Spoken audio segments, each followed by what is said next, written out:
ಸಿದ್ದೇಶ್ವರ ಜಾತ್ರಾ ಮಹೋತ್ಸವದ ಪ್ರಯುಕ್ತವಾಗಿ ಶ್ರೀ ರೇವಣಸಿದ್ದೇಶ್ವರ ಮಹಾಪುರಾಣ ಕಾರ್ಯಕ್ರಮ ಇದೇ ತಿಂಗಳು 23ರಿಂದ ಏಪ್ರಿಲ್ 2ರವರೆಗೂ ನಡೆಯಲಿದೆ ಹಾಗೂ ಏಪ್ರಿಲ್ 2ರಂದು ಶ್ರೀ ಸಿದ್ದೇಶ್ವರ ಜಾತ್ರಾ ಮಹೋತ್ಸವ ಜರುಗಲಿದೆ ಎಂದು ದೇವಸ್ಥಾನ ಆಡಳಿತ ಮಂಡಳಿ ತಿಳಿಸಿದೆ. ಕಲಬುರಗಿ ಜಿಲ್ಲೆಯ ಅಫಜಲ್ಪುರ ತಾಲೂಕಿನ ಶ್ರೀ ಸಿದ್ದೇಶ್ವರ ಜಾತ್ರಾ ಮಹೋತ್ಸವ ಏಪ್ರಿಲ್ 2ರಂದು ಅದ್ದೂರಿಯಾಗಿ ಜರುಗಲಿದೆ. ಈ ಸಂದರ್ಭದಲ್ಲಿ ರಥೋತ್ಸವಕ್ಕೆ ಸೇರಿದಂತೆ ಅನೇಕ ಧಾರ್ಮಿಕ ಕಾರ್ಯಕ್ರಮಗಳು ನಡೆಯಲಿವೆ ಎಂದು ತಿಳಿಸಿದ್ದಾರೆ. Bureau report RJ32 Kannada news, Kalaburagi. ನಮಸ್ಕಾರ, ನಾನು ಮಲ್ಕಯ್ಯ ಹಿರೇಮಠ, ದೇಸಾಯಿ ಕಲ್ಲೂರು ನಿವಾಸಿ. ನಾ ಯಾಕೆ ಮಾತಾಡ್ಲಿಕತ್ತೀನಿ ಅಂದ್ರೆ, ಮಹಾಮಹಿಮಾ ಸಿದ್ದೇಶ್ವರ ಜಾತ್ರಾ ಮಹೋತ್ಸವ ನಿಮಿತ್ತ ಅಂಗವಾಗಿ ಕಟಕ್ಸಲ ಬ್ರಹ್ಮಿ ವಿಶ್ವರಾಧ್ಯ ಮಳೇಂದ್ರ ಶಿವಾಚಾರ್ಯರು ಸಂಸ್ಥಾನ ಹಿರೇಮಠ ಅಫಜಲ್ಪುರ ಇವರ ದಿವ್ಯ ಸಾನ್ನಿಧ್ಯದಲ್ಲಿ ಜಾತ್ರಾ ಕಾರ್ಯಕ್ರಮಗಳು ಜರುಗುವುದು.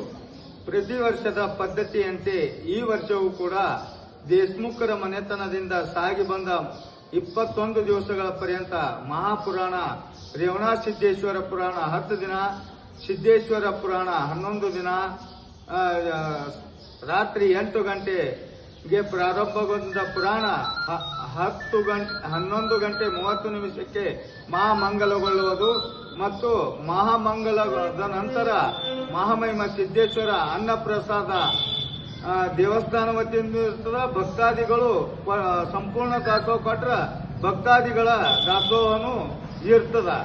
ಮತ್ತು 13/3/2021 ಪ್ರಾರಂಭಗೊಂಡ ಪುರಾಣ 1/4/2021 2/4/2026ಕ್ಕೆ ಸಾಯಂಕಾಲ 4 ಗಂಟೆಗೆ ಮಹಾಮಂಗಲಗೊಳ್ಳುತ್ತದೆ. 1/4/2026ರಂದು 9 ಗಂಟೆಗೆ ಶ್ರೀ ವೇದಮೂರ್ತಿ ಗುರುಪಾದಯ್ಯ ಮೇಲಿನ ಮಠ ಅಪ್ಪಾಜಿಯವರ ಅಮೃತವಾಣಿಯಿಂದ ರುದ್ರಾಭಿಷೇಕ ರಥೋತ್ಸವ ನಡೀತದ.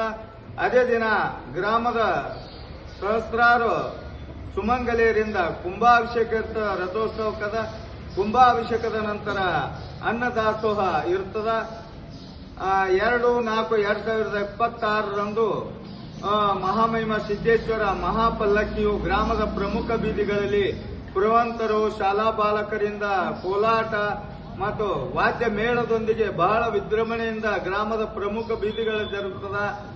ಮತ್ತು ಅದೇ 2/4/2026ರಂದು 4 ಗಂಟೆಗೆ ಜಗದೀಶ್ ಚನ್ನಬಸವರ ದೇಶಮುಖ್ ಅವರ ಮನೆತನದಿಂದ ಸಾಗಿ ಬಂದ ಮಹಾಪುರಾಣ 4 ಗಂಟೆಗೆ ಮಹಾಮಂಗಲಗೊಳ್ಳುತ್ತದೆ. 5 ಗಂಟೆ 30 ನಿಮಿಷಕ್ಕೆ 24ನೇ ರಥೋತ್ಸವ ಜರುಗುತ್ತದೆ. ರಥೋತ್ಸವದ ನಂತರ ರಂಗಿನ ಮಧ್ಯಾಹ್ನ ಸುರಿಮಳೆ ಇರ್ತದ. ಮತ್ತು ಅದೇ ದಿನ 10 ಗಂಟೆ 30 ನಿಮಿಷಕ್ಕೆ ಮಾಂಗಲ್ಯ ಹೋದರೂ ಮಗ ಬೇಕು, ಹೆತ್ತವಳ ಹಾಲು ವಿಷವಾಗುತ್ತದೆ ಎಂಬ ಸುಂದರ ಸಾಮಾಜಿಕ ನಾಟಕ ಇರ್ತದ.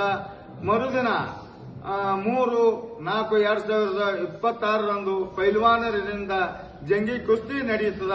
ಇಷ್ಟು ಮಾತ್ರ ನನಗೆ ಗೊತ್ತಿರುವುದು. ಆದ ಕಾರಣ ಇಷ್ಟು ಹೇಳಿ ನನ್ನ ಮಾತು ಮುಗಿಸ್ತೀನಿ.